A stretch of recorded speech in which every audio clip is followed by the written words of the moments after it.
Welcome, everybody, to a very special session we have with Dr. Lamar Wilson, who we are really honoured has joined us. Dr. Wilson is Assistant Professor of English at Florida State University, but of course this title does not do justice to Dr. Wilson's incredible output of creative work across genres that centres the voices and experiences of Black, Brown and Indigenous people thriving in the rural South, despite the overwhelming and looming threat of white nationalist terror. Among his many roles, Dr. Wilson is poet, news editor, documentary maker, stage producer, and more. Dr. Wilson is author of Sacrilegion, a memoir in verse that moves between different kinds of dreaming. One reviewer in 2012 said, "It speaks in tongues." And this is a phrase that I use to think of Equiano's multi-generic achievement in the interesting narrative often. All the tongues that are hidden, all the tongues that he does not have access to. Dr. Wilson's work was bronze medalist and a Tom Gunn Award finalist, and he is also co-author of Prime Poetry and Conversation. Today, Dr. Wilson is going to read from an incredible poem based on Equiano's narrative and many other texts that was published in May 2024 in The Nation, and that interacts with Equiano's interesting narrative and moves between languages, Wolof, Yoruba, and shows this kind of loss and battle on the page, even bringing into question how one could read such a poem of vanishing and presence, of fragmentation and gathering. When Dr. Wilson reads, I invite you to follow the link to the poem from Missionary that's on the webpage, and you can read along with Dr. Wilson. Thank you and welcome. Thank you so much, Carrie. I'm going to share a brief introduction that is on a blog that I've posted on my website at lamarwilson.com if you want to revisit it. 250 years ago, Phyllis Wheatley Peters, likely in her late teens, published a landmark poetry collection. In crafting one well-known piece, she acceded to her master's friend's request to petition William Legge to be less of a tyrant to Massachusetts colonizers than her predecessor. The result is her stunner, To the Right Honorable William, Earl of Dartmouth.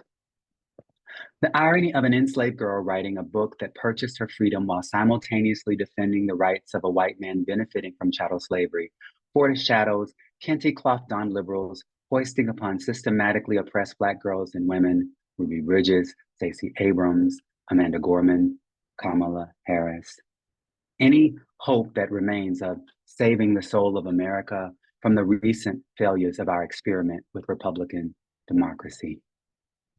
The multilingual Missionary brims with nonce erasure of that Wheatley Peters poem and her equally subversive On Being Brought from Africa to America and to Maecenas. And it renders those translations of excerpts from the only extant works of two peer elders, blues balladeer Lucy Terry Prince's interpolated bars Fight and Obituary, and Olado Equiano's interesting narrative.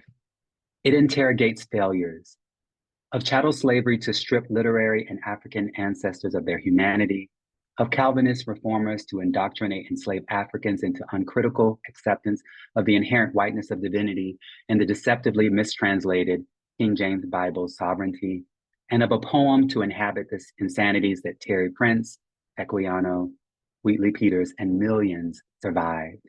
Missionary reimagines these pioneers' journey from West Africa to colonize indigenous lands, reclaiming Wolof, Twi, Fula, Mandinka, Igbo, and Yoruba languages and dialects native to their deduced homelands. I owe a huge, unpayable debt to native speakers who are my former colleagues, Drs. Thaddeus Olsen and Kajita Ihika, and Tad's friend, Dr. Alex Tumbuofo. Wheatley Peters to Maecenas name checks a literary ancestor, Publius Terentius Afer, the most prolific writer of Roman antiquity, who was born in Carthage or northern African Libyan lands nearby, before he was enslaved in a system storied as less cruel than America's. The Latin phrase in the penultimate section from his Hutin Timorinus, the self-tormentors, addresses one of his enslaved characters, all of whom serve as his plays, tricksters and moral compasses. If I failed properly, you'll find no morality or moralizing here.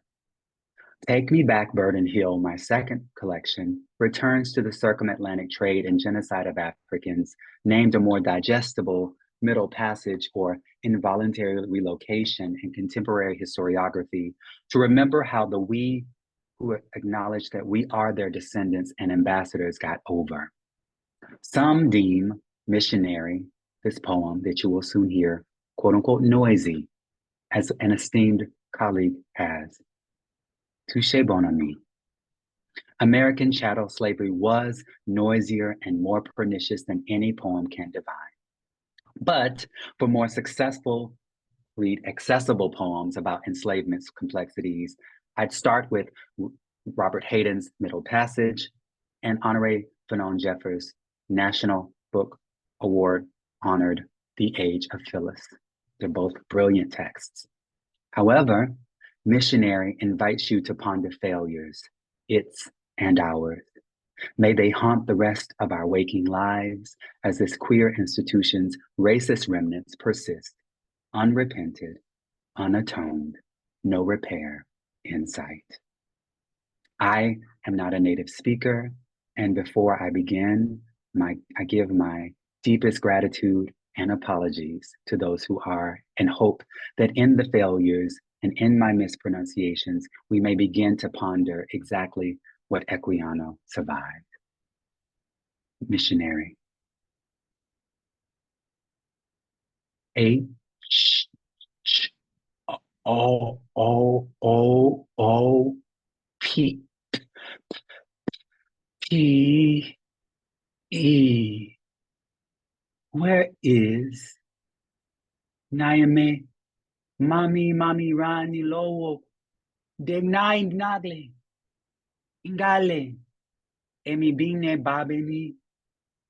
Good girl, good girl. Do you speak human English? Adubalo, I know, Armade, Abdullah, Kada, Alec Backbar, Alec Akbar, Alec Backbar.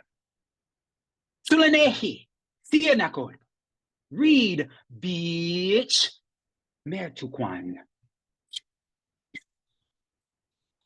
Say E, I, O, U, gimme, 20, stop, and.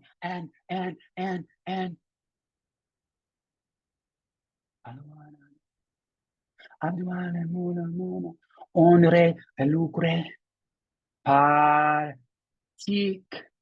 you, Lur, PARTICULAR,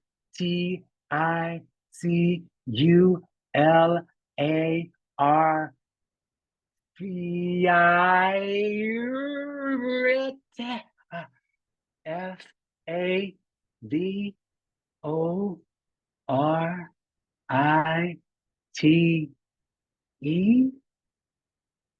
of heaven. Kachamasi, OUR, Uzo Ndukonani, MANNER,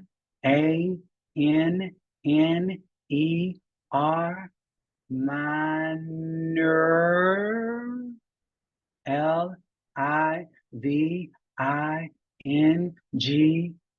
Obliviga, Bulai. Ow! Is entirely plain. Our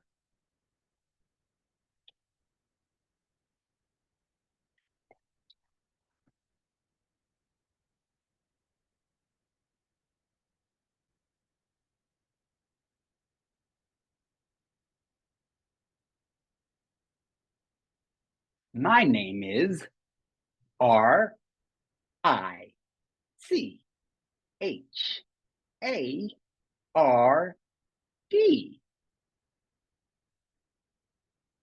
R I C H A R D.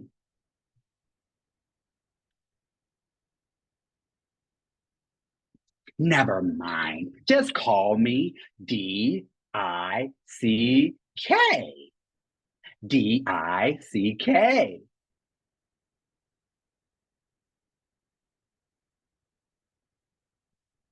I cried and grieved continually for days.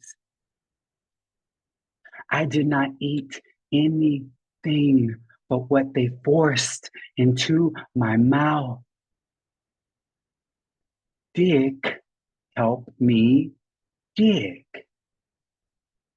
It was almost a constant practice with our clerks and our whites to commit violent depredations on the chastity of the female slaves, and these I was, though with reluctance, obliged to submit at all times, being unable to help them. When we have had some of these slaves on board my master's vessels to carry them over islands or to America, I have known our mates to commit these acts most shamefully to the disgrace, not of Christians only, but of men. I have even known them to gratify their brutal passions with females not 10 years old, and these abominations, some of them practiced to such scandalous excess.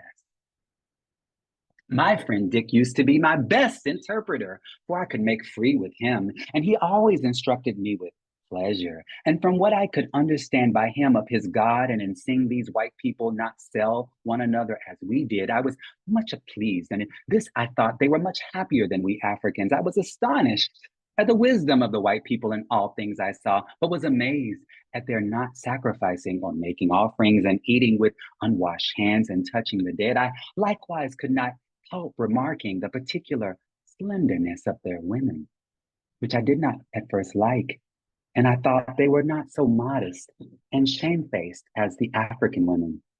I'd often seen my master and Dick employed in reading.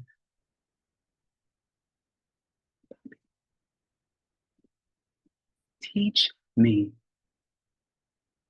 No.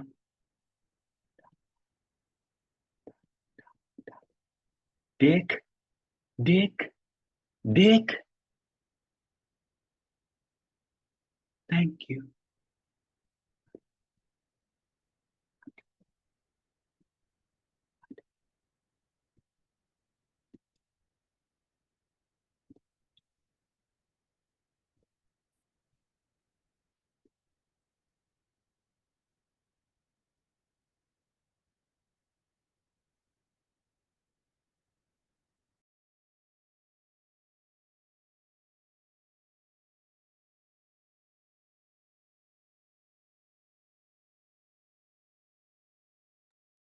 Thank you so much, Lamar, for such a powerful and beautiful reading.